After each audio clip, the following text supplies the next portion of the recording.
Hey everybody, it's Randy with Carchaeology, and I'm doing a little tinkering with Anya, as I've called it, the 1940 Mercedes coach-built car. And what I'm doing today is I'm just finding a few more pieces and cleaning a few more pieces while I'm waiting for the brake line that we need for it to be made. So follow along, I'll show you what I'm up to. I was digging around in the trunk of the car and I found a few chrome strips for it, and I'm trying to figure out where they go. This one here remains a mystery. I don't know exactly where this is going, but this was in the trunk of the car, and I found both of the window scrapers for the doors. And so granted, the rubber's gone, that sort of thing, but I want the car to be complete as possible. So if there's a part for this car that's with it, I want it to be on it. And I'm in the process of cleaning this stuff up so it has the best possible shine. And as you can see with a lot of this chrome, it was really nice quality chrome. It's not perfect, but with a little effort, you can get a good shine with it. Let me just kind of rub a little spot there. And you can see it's shining up. And I'm doing that all the way around. Also started spending a little bit of time on the steering wheel. The steering wheel is probably, to me, one of the biggest focal points of the interior of a car, especially with something as cool as this. So I'm spending a little time to polish up this aluminum steering wheel spokes, the horn ring, that sort of thing. If I turn this around, you can see where I've polished here a little bit. And that's really coming up nice. I've been working on the emblem here a little bit as well in the center. I kind of polished this half, and I'm going to work my way around to do this half.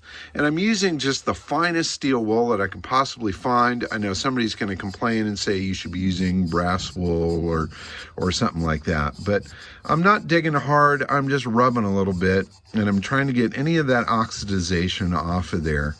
It's a little hard to do while I'm focusing on staying in focus here, but you get the idea. Areas here like on the steering wheel spokes. Again, a lot of this is just dirt, and with a little bit of effort, rub that a little bit, you can get a nice shine. So I'm going to work my way around the whole steering wheel here, try to polish this up the best that I can.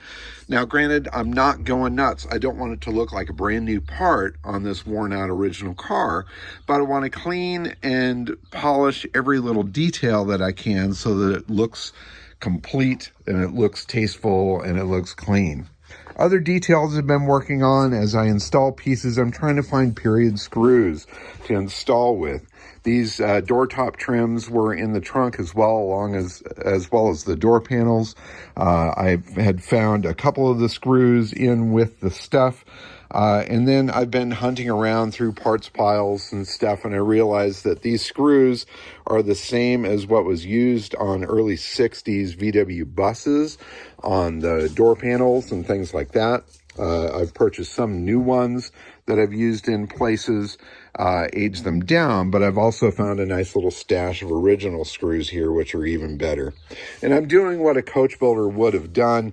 They did lots of little details like lining up these screws along here so that all the slot heads are in the right place. And I know it sounds a little nutty, but if you look at coach-built cars of this era, they did that sort of thing. Every little part of this was pure craftsmanship, from the design and the art of it to the construction of it as well. And so as I'm putting it all together, I really want it all to be cohesive and look proper. Another thing I dug up just recently, and I'm waiting for them to arrive from Germany, I actually found some bolts here to replace these that are No-Tech marked. So the manufacturer of these lights was No-Tech.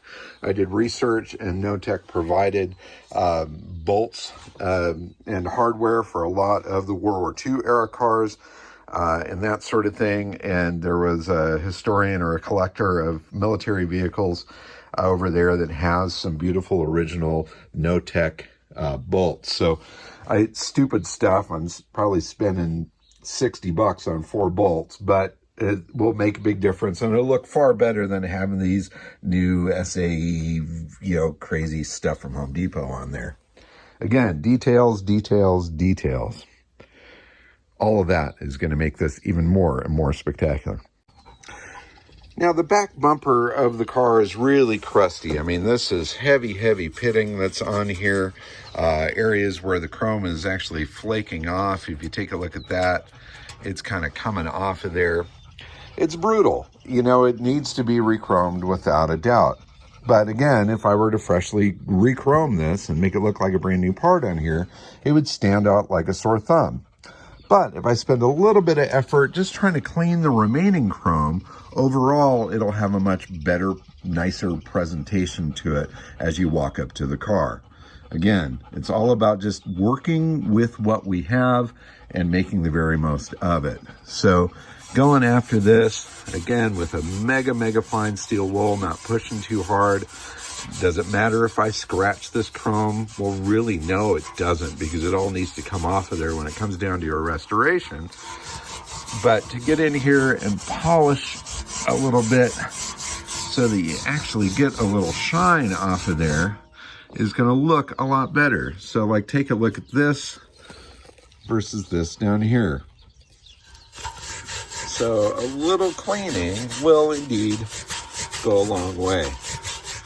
Not restoring, not replacing, just cleaning and preserving and trying to get rid of this really heavy stuff here so that that rust doesn't continue. I mean, I live in a dry climate. Rust doesn't go anywhere fast around here, fortunately. But if this car were in some other part of the country, this stuff here would continue to eat away. So I'm going to clean, I'm going to treat, and preserve what's here. Now, in some spots, I'm actually able to get some shine. In some other areas, it's so rough that if I were to go over it with the steel wool, I mean, it really just doesn't do a thing. It doesn't get into it. So I'm going to use a very fine sandpaper to just lightly take the edge off of what's here. And hopefully get it to a smooth enough spot that I can get down in there and polish what is remaining of the chrome.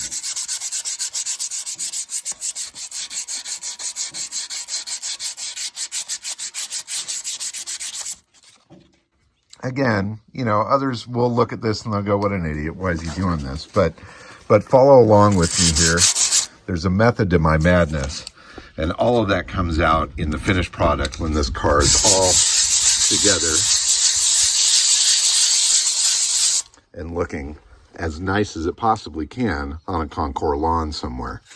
So super rough spots, smooth those out just a little bit.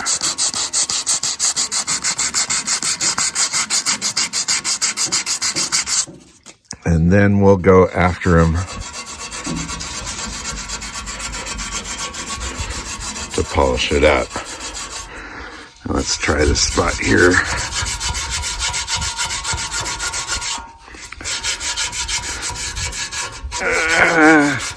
Not perfect, but at least there's some shine to it.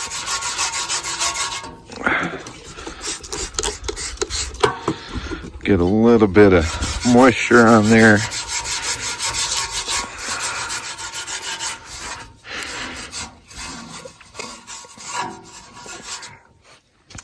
Get a little wipe off. And it's better, kind of.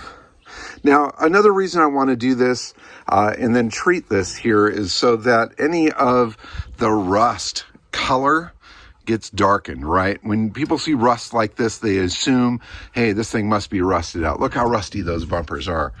When you look at this, that bright red oxide is not there. It's a little darker. Hitting this with a little WD-40 or something just to kind of protect it, darken that as well. Not only will it protect it, it will also make it look better. It won't look as rusty. It won't look as nasty. It obviously still needs to be completely re-chromed, but all of those little details go into a person's brain and they really make a car into something worse than it is. Oh my God, look how rusty it is. Yeah, the chrome needs to be redone. I don't know. It's a mental thing, probably my own mental thing. You guys can all laugh at me if you want, but this is my world and you're just watching. And I'm polishing rusty bumpers. kind of finished what I'm doing over here. Now I'm working onto this side of the bumper. I've gone over this with the real fine sandpaper, as I mentioned. Now I'm going to go over it with the fine steel wool, and you'll see that transformation, hopefully here.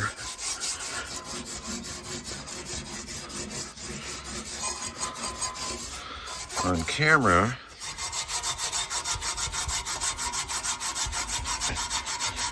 Now it's still really rough, it's still really flaky, but at least we're seeing a little bit of shine now.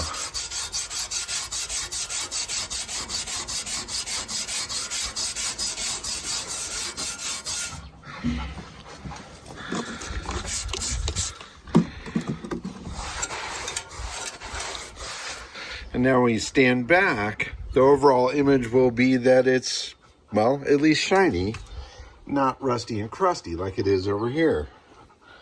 So little details, little stuff like that, it all overall will improve the look of the car. And of course, getting all the parts on it, make it appear complete and show that it is complete. Some stuff, you know, I may try to find little rubber seals and things. You can swap some of that stuff out. Might be interesting to play with the taillights here. Obviously, this lens is broken, but it looks like it's just a clear plastic in there. That might be interesting to try to get in there and redo that. Not only would it be a visual upgrade, it would also be a functional one once we get the lights working and that sort of thing. You know, again, I'm not restoring or anything that I'm doing restoration wise. I really want it to have minimal impact visually on the car. For now, I just want to make the best out of what I've got, because quite frankly, that's all I can afford. I can't dive into a full restoration on this thing with everything else that I've got going on in my life. Maybe down the road, it's something I can do, but for now, I can get this car together, get it running and driving, make it look as nice as possible, as complete as possible, and start hunting down some of the pieces that I'll need for a complete restoration down the line if I choose to go that way. But overall, make the best out of what you got. That's what life is all about, and that's what I'm doing here with Anya, the 1940 Mercedes. So now I've kind of worked my way around this corner, and you can see some shine in there. You can actually see some reflection, which is really what I'm after. Again, a little bit of protectant here. This is just WD-40. This will help keep that from going anywhere. It'll also give it just a little bit of a shine. Give that a wipe. And that will not only help it shine, it'll also protect that exposed metal from any sort of further deterioration. So again, just to kind of harp on the same subject, I'm trying to do the best that I can with what I've got. I'm trying to preserve what is here rather than restore what is here. And the difference between a barn find car and a preservation car is neglect. A barn find car is neglected. A preservation car has been taken care of. Doing things like this show care. It shows consideration. It shows that what is here is important. It needs to be preserved. Leaving it crusty, leaving it nasty, just shows neglect. It's as if you don't care. And when you stand back and look at the overall picture, you can see some good shine to that bumper versus over here, you see neglect. You see neglect that's going to continue to rot. It's going to continue to go away.